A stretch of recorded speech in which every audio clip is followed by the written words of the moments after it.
maalnimadii axadda ahayd ee bisha ku beegneed 23-ka bishan koowaad 2011 ayaa waxaa shir ballaaran isugu yimid jaaliyadaha waqooyi galbeed ee wadanka UK kuwaasi oo shirkaasi uu ka dhacay magaalada Manchester oo xarun u ah jaaliyada Soomaalida Ogaadeniya ee wadanka gobolada la isku yiraahdo waqooyi galbeed England. shirkaasi ayaa waxa uu gundhigiisu ahaa dad aad u fara badan oo ka soo jeeda qaxootiga Soomaalida Ogaadeniya oo laga soo qaaday xeryaha qaxootiga ee Kenya ayaa waxa halkaas casuumad ugu fidisay jaaliyada Great Manchester. haddaba jaaliyadaas iyo sidii ay u dhacday xaaladaasi waxaa waraysiyo kooban oo Ilays TV uu ka la yeelan doona barnaamijka Ilays inoo sii qaadaa dhigi doonta wariyaheena Shuuri Maxamed Xasan. abshir waa ku soo dhawow barnaamijka Ilays waxaad ka timi xeryaha qaxootiga ee dalka Kenya wadankan ayaa timi ka waran jaaliyada say ku soo dhaweysay shirka maanta seed u aragtaa shirka waxaan u arkaa shir aad u wanaagsan jaaliyadana waa jaaliyad aad u ballaaran oo aad u qiimo badan waa jaaliyad aad u wanaagsan waxayna soo dhaweysay aad iyo aad bay u soo dhaweysay qaxooti aad u fara badan ayaan ku soo galnay taariikh bishii 6 bishii 12 December baan wadanka soo galnay waa jaaliyad aad u ballaaran aad iyo midnimadeeda u ilaalinaysa sharaf aad u leh waa jaaliyad aad iyo aad aan ugu farxay runtii markaan u imid siiba aniga oo ka soo dhoofay xeryaha qaxootiga Dadaab ee dalka Kenya waa jaaliyad dhiiri gelisay markaan jaaliyadan u imid Manchester Great Manchester aad baan ugu faraxsanahay jaaliyada waa jaaliyad aad u qiimo badan aad badan ma santa abshir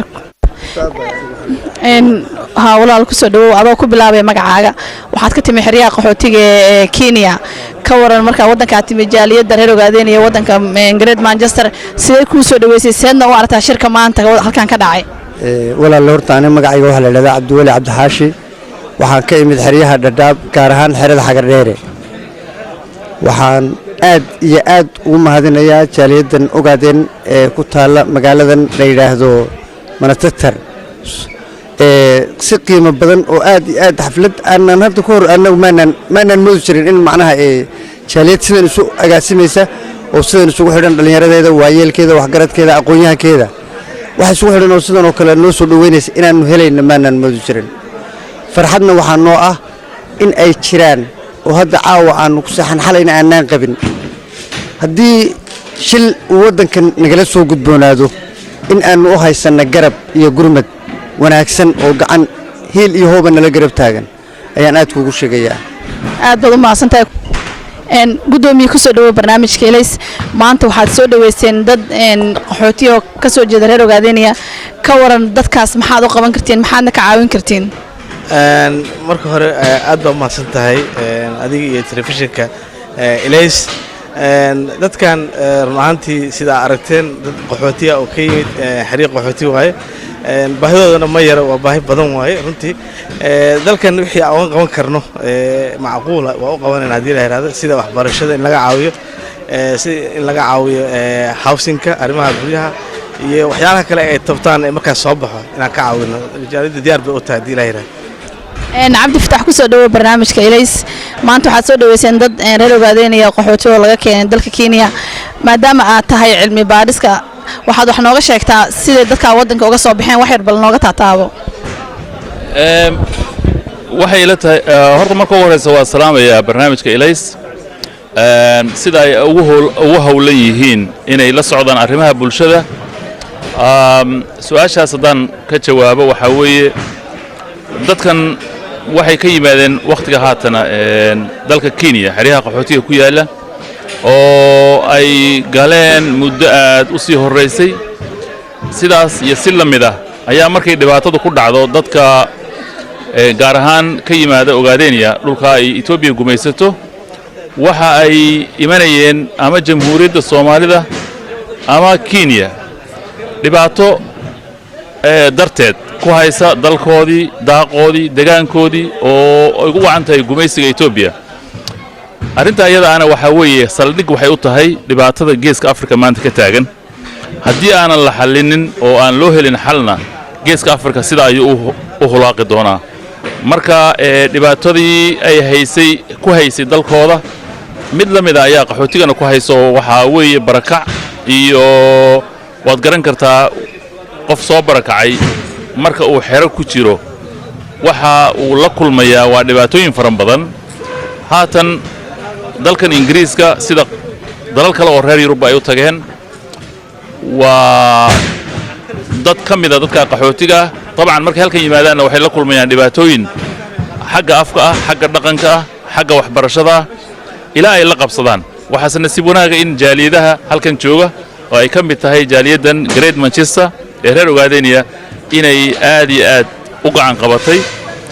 waxaan rajaynaynaa waxyaabaha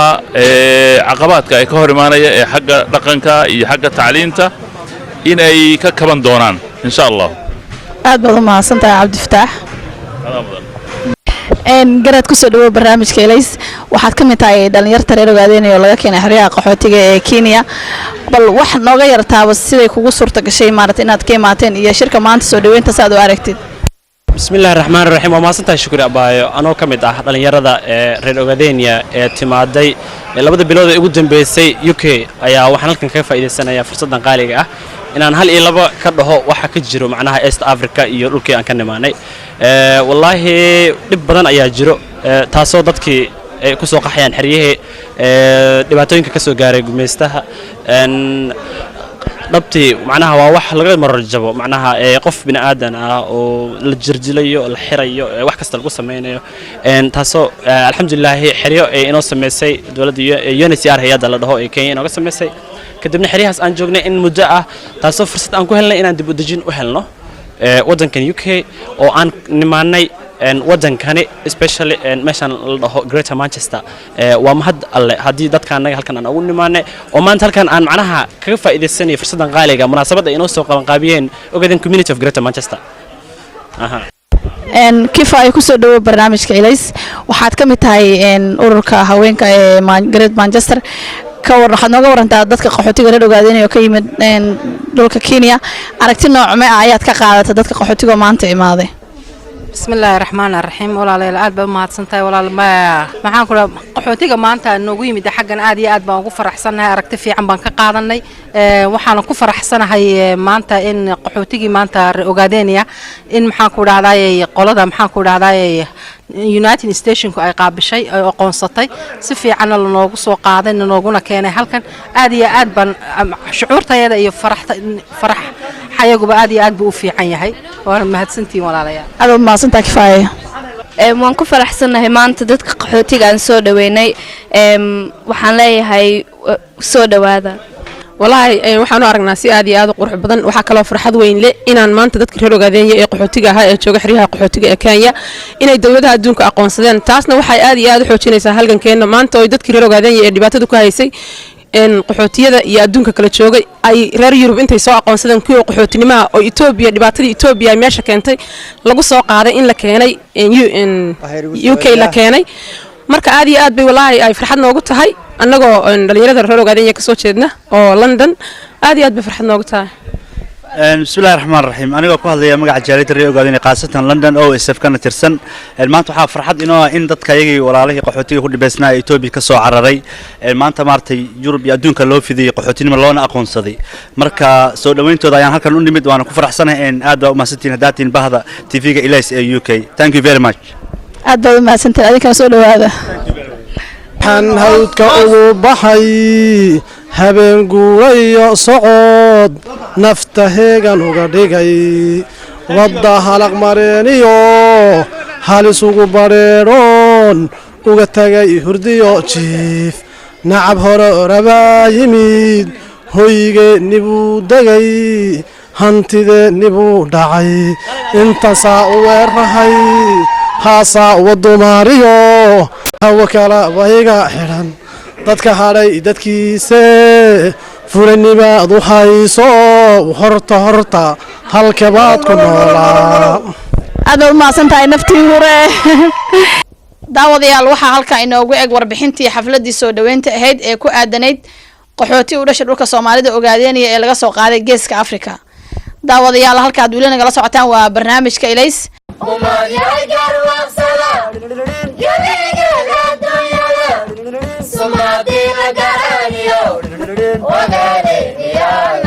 daawadayaal waxaa barnaamijka Ilays caawa marti inoogu ah Cabdirasaaq Maxamuud Sheekh Cabdi oo ah abwaan marna waa majaajiliste mar waa jilaa Cabdirasaaq waxaad ku daawateen riwaayado aad u fara badan waxaa kamid ah riwaayadaha ay sameeyaan ururka dhalinyarada ee reer Ogaadeniya UK riwaayadahaas oo la kala yiraahdo magacyadooda riwaayadii xasuuqa shacabka iyo xisaab baa ka dambeysay riwaayadii hagardaamo gumaysi halgama wax ma yeesho iyo riwaayada caanka ah ee la yiraahdo kalamaan ha israacdo haddaba caawa Cabdirasaaq oo aan fursad ku helnay inuu nagu soo booqdo stuudiyaha Ilays waxaan weydiinaynaa sida uu maaragtay uu ku noqday uu fanka ugu soo biiray Cabdirasaaq kusoo dhawow barnaamijka Ilays shukri waad mahadsan tahay waan dhowahay barnaamijkan sida aad igu marti qaadeen waan ku mahadsantihiin Cabdirasaaq waxaad nooga warantaa sida aad ugu soo biirtay fanka iyo suugaanta waayo waxaan riwaayado aad u fara badan ayaa laga daawaday dadkan aad ayay ku xiiseeyaan runtii ilaa xad mar waxaa tahay jilaa mar waxaa tahay majaajiliste mar waxaa tahay abwaan bal nooga waran waxa kugu kalifay ilaa inta soo wax aad samaysid maaragtay horta waad mahadsan tahay anigu markii aan yaraa isma baan lahayn aduu waxbaad matali doontaa riwaayad iyo filim toona laakiin mar aan joogay magaalada Hargeysa ayaa waxaan matali jiray Radio Ethiopia nin ka hadli jiray oo la dhihi jiray Maxamed Xuseen Giire iyo Radio Djibouti labadaba iyo BBC da waxbaan adigu canjili jiray oo maaragtaa markaas dadku ay aad u qosli jireen kadibna markii aan weynaaday aan halkan imid London riwaayadii ugu horeysay matala waxay ahayd xasuuqa shacabka xisaab baa ka dambeyn anigoo ku matalay madaxweynaha kililka shanaad sida loo adeegsanayo riwaayadaas ay dhigayeen ururka OSF marka riwaayadaas kulay waa riwaayadii ugu horeysay baan u malay dadku kulay waxa ka yimid adigu iska feedback fiican baa ka yimid marka tii labaadna saasan ku matalay adigu saasan ku soo dhaxgalay fanka Cabdirasaaq jilaanimada aad sameynaysid ma iskool baad u gasho maaragtay waxa soo baratay mise adigu ba iska madaxaad u baad ka keensatay horta sideedaba maxaa yiraahdaa marka wax la sameynayo dadku ma aha in ay tababar u soo qaataan madaxayga ka keensaday oo maaragtaa wax lagu qoslo comedy oo kala abay ahayd marka kadib baan dib u canjilay sida Radio Ethiopia oo kale maaragtaa af Soomaali waa weyn buu ku hadli jiray marka Giire inaan anigu canjilo dadku aad bay ugu qosli jireen dhalinyarada yaryarka markaan fadhino meelaha waad ka garanaysaa darbiyada ay fadhiisan jireen dhalinyaradu markaasaan uga sheekeyn jiray sidoo uu hadlay shalay iyo daraad iyo meelahaas oo kale marka waa iska comedy aad ugu qosli jireen buu ahaa Cabdirasaaq waxir marba nooga sheegi kartaa maaragtay dadka qaabka aad u canjili jirtay oo qosolka ah bal adoo maaragtay waxir nooga tataabanayo waa arin wallahi waa arin horta iska adag laakiin haddaad iga codsatay bal waan waxbaan iskaga dayayaa sida Radio Djibouti iyo Radio Ethiopia labadaba marka waxa jiray nin la oran jiray Maxamed Xuseen Giire oo soo gali jiray 3 galabnimo idaacadda Radio Ethiopia marka waxa dhacday inuu lumay dayax gamceed uu lahaan jiray midowgii Sofiyeeti kiibu markaa sheegaya Giire marka wuxuu ku bilaabay idaacadda warkeedii halkani waa laantii afka Soomaaliga codka Ethiopiyada ka caanka ah waad ka dhageysanaysaan mawjadaha gaagaaban 31 iyo 40 mitirban bal hadda idaacadda warkeedii dayax gamceedkii buu sheegaya markaas balaad ogow qamaru sanaacigii wadanka midowga Sofiyeeti ee uu ambabaxay samada sariya samaawaadka ayaa haatan la yahay meel uu jaariyo cirib dhigay hayraata amba habadnaate madaxweynaha dalka kadan Ethiopia ee ku meel gaarka neutral colonel Mengistu Haile Mariam waxa uu tababar ka furay xerada taadaq ee hubka qaad isagoo uu sheegay dadka Ethiopia wax walba xagga dagaalka bal hadda dhinacii heesaha armay soo dhacdaa soo siibata oo sababteeda noqotaa waa habladii xawatalan waa hibaaq markaas ay ku dhufanaysaa xawatalana inta warinkeenu waa baqaadi saasay ahayd marka Radio Djibouti baa isna kamid ahaa bal raaliha iska ahaadaan dadka reer Djibouti oo ay u qaadanin maaragtaa in iyaga loo jeedo laakiin sida idaacaddu ay ahayd baa waxoogaa gool baa waxa la leeyahay waxay soo weerartay libaax magaalada Cali Sabiix marka Radio Djibouti baa sheegaya libaax yar oo naaga ayaa habeenkii xalay taa soo weeraray magaalada Cali Sabiix markii waxa ku gurmaday ciidamada jandaran mariga iyo kuwa loojineerka Faransiiska saaxiibka nahay madaxweyne Raaga ayaa waxa uu bixi doona wadanka Vaala bisha uudee soo socota bal dhinaciis boortiga sidoo agoon ayaa lagu feeray garoonka dhexdiisa maalintii shalay ahayd markay wada ciyaareen kooxda jaandaaran maariga iyo kooxda boodka waxaa halkaasi ku feeray shaydaan ciid oo sitay nambarka neef waa faransiis baan malaynaya anu matanba 11ba ma garanayo markaas wuxuu leeyahay marka dhinacii heesaha bal saacaddu waxay sheegaysaa 7 wax dhiman warka dunidiyo taariikhda doonayayo magaraya markaas wuxuu leeyahay marka intaasi waxay noogu eg heesihii iyo warkii saacaddu waxay sheegaysaa 7 wax dhiman waxaan imika u gelaynaa dhinacii wararka taasi waxay ahayd warbixintii Christopher Faarax markaa shukriye saasay ahayd oo maaragtay aanu canjiri jiray idaacadaha maaragtay ka baxa sida BBC-da oo kale iyadana oo uu leeyahay dayax gamceedkii ruushka ayaa haatan ay sheegayaan inuu noqday faraha laga qaad waa out of control markaas uu sheegayo qulqulatooyinkii ka socday Johannesburg ayaa waxaa la sheegayaa in la xabaal nololiyay 4 qof 3 kalena taayirol iyo madaxa loo geliyay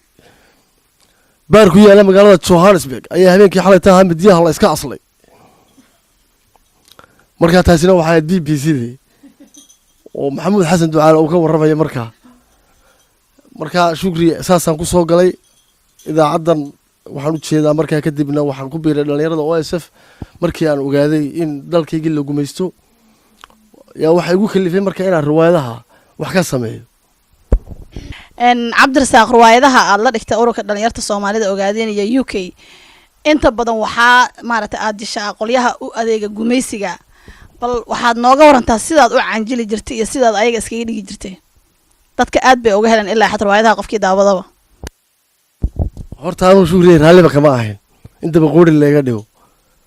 maxaa yeelay dabaqoodhigu waa nin uu iska xun oo gumaysiga u adeega waa dhagax uu soo tuuray malasa sanaaw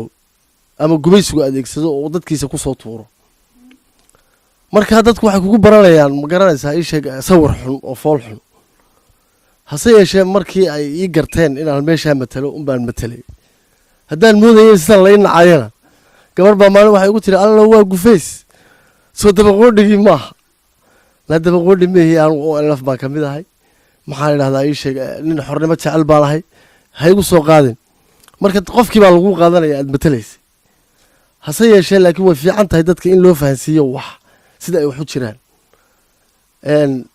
kulley abwaanka unbaa ii dhiibay iyo jango cabdi cali baa riwaayadaas wax ka sameeyey marka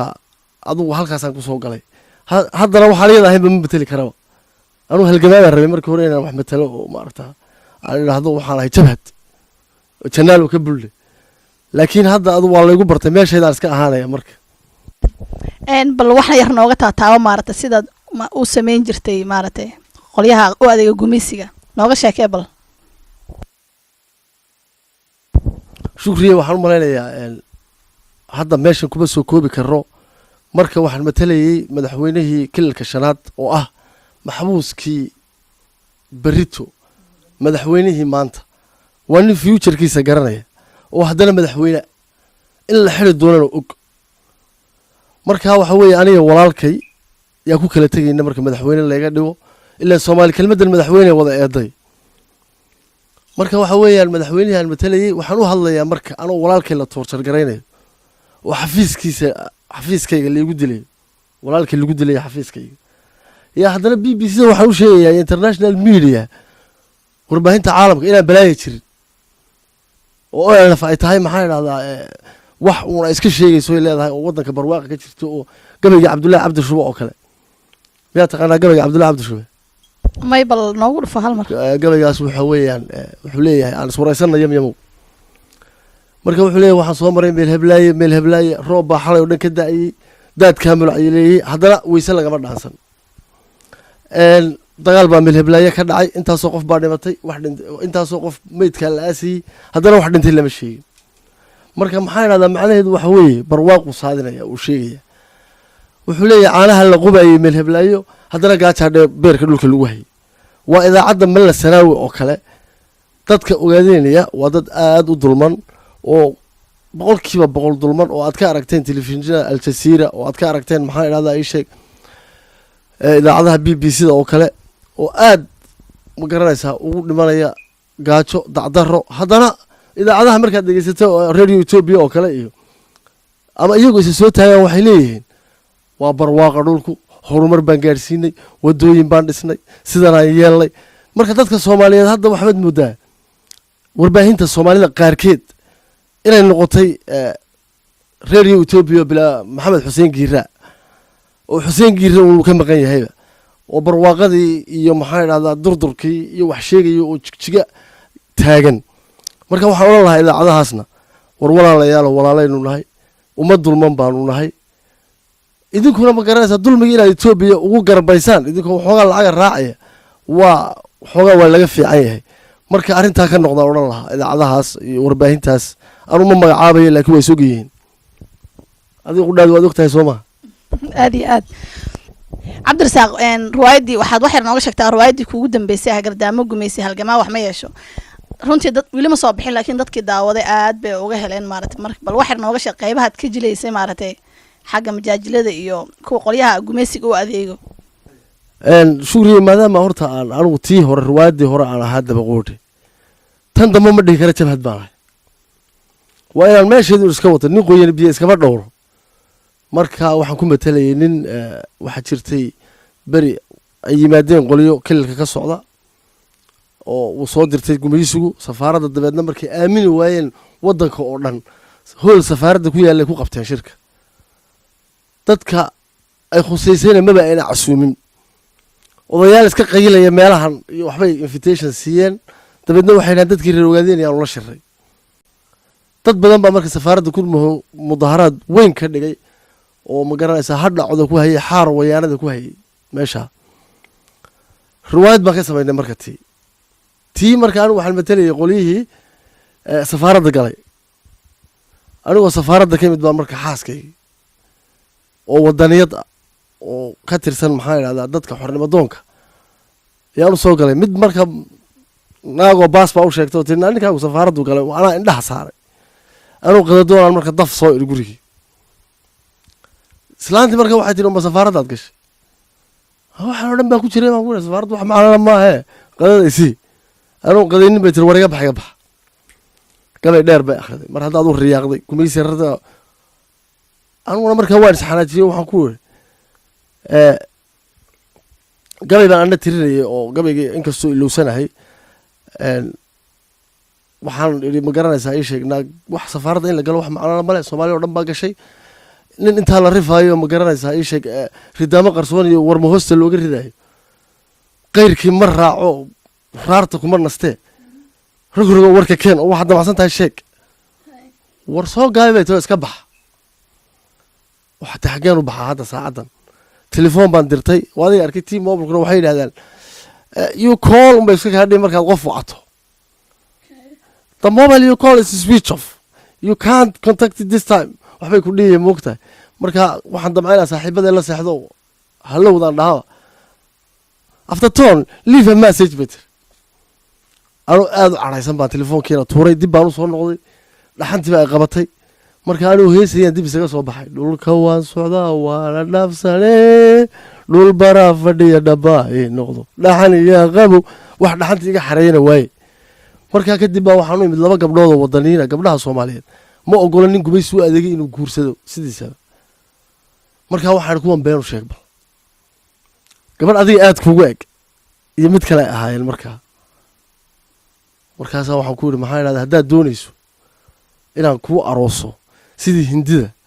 lacag baan haystaa anigu markaa maxaa ilaahay sheeg taajir baan ahay warehouse weyn waan ka shaqeeyaa ugu hata hal shilin ma haystee haddaad doonayso inaan kuu arooso baan ku yiri sidii hindida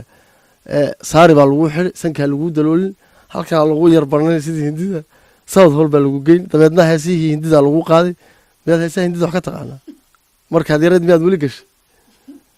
कभी कभी मेरे दिल में ख्याल आता है ubax baa lagu daadaadin markaa haddaad doonaysa inaan ku arooso sidii reer Yurubka waa kuwa reer Yurubku top dheer bay xidhaan oo daba dheer haddaad doonaysa inaan ku arooso aan ku yiri sidii reer Yurubka iyadana top dheer baa lagu xidhay dabadeed taaj baa lagu saaray laba gabdhood yar baa waxay ku hor qaaday shamciyada laba gabdhoodna maraday ku daba jiiday dabeedna heesihii waxaa lagu qaaday Mareykanka tell me you love me tell me you love me haddaad doonaysa sida afrikaankana iyagoo burburan bay kugu iman dabeedna waxay xidhanayaan waa dharkoodii aad garanayso iyagoo boodboodayay marka waxay dhihi sambala anigoo ka waraabinaya naaraha gabadhi waa gabadhi inta ii qushuucday leedahay haddaad doonaysaan ku xataa haddaad doonayso maaragta in lagu arooso sidii caasiga dambe oo kuwa surwaalka meeshaa ka xidha iyagoo surwaalka halkaa ka wada xidhan bay kugu iman dabeedna heesihii maraykanka kuu qaadaya raabka ah I'm not just a simple man, single life, some just like all the people, simple and do picture, was me. iyadoo faraxsan gabadhi may ku raacday marka gabadhi xagee ay raacday midinka har ku dhacday baa ka shifto tir waa ninkii heblaaye furay soo cayrisay iyagiina dabaqoodi soco un bay yiraahdeen gabadhaas yarmay adiga ku ekay kadib baan markaa waxaan gartay inaan khaldanahay talo markaas ay amxaar maamul iska aroos waa iska tagay markaa saasay ahayd taasina markaa shuuriye cabdirasaaq waxaad nooga warantaa waxyaalihii kugu yaabka badnaa maaragtay intaad aad jilayso qolyaha gumaysiga u adeega ama waxyaalaha kaloo majaajilada ah bal maxaa kugu dhib badnaa ama kugu yaab badnaa horta waxaa igu yaab badnaa ama maxaa idhahdaa intii aan dabaqoodhiga matalayay aniga oo matalaya amxaar lasoo qabtay oo tigreel lasoo qabtay markaas markii uu mid ka mid a kuwii riwaayadda kuwii ila matalayay mid ka mid a markii intuu qayrooday isagoo isla aad magaranaysaa riixriixdi feerjilib kelida igaga dhuftay aana ma dhihi kartid oo ma ooyi kartid marka horta taasi mid bay ahayd waxaanu isku layn doonaa meesha dambe ninkii isaga ahaa markaan riwaayadda dhammaynaba xagga dambe isku layna waryaa maxaad igu dhufanaysay waxaa kaloo ka yaab badnaa islaan ka mid a dadweynaha soo kacday anoo tigree matalaya oo saa u fadhiya unbaa waxaan arkay caagad biyo oo korka igaga socota qabtay igu haysa marka cadha ay u qabtay weeye maogtahay tigreega islaantiisi aan isaga qabtaan garan waay markii dambe caagaddii baan ka qaaday markaasaan hoosta gashaday caagaddii waa qof qiiraysan oo dadkeedii la laayey oo layidhi tigree baa lasoo qabtay run bay u moodaysaa waxaan emotionally baa qaadmaysaa marka waxa ay igu dhufatay waxaan u qabaa un inay wadaniyo tahay taasaaba ugu wadanaysa daawadayaal waxaa inta inooga eg waraysigii aan la yeelanay cabdirasaaq maxamed sheekh cabdi cabdirasaaq riyo daawadayaal cabdirasaaq uu magacyo badan yahay marka intaan ku kulmayna barnaamijkan iyo barnaamij lamida waxaan idinka tegaynaa aniga iyo cabdirasaaq sidaa iyo nabadgelyo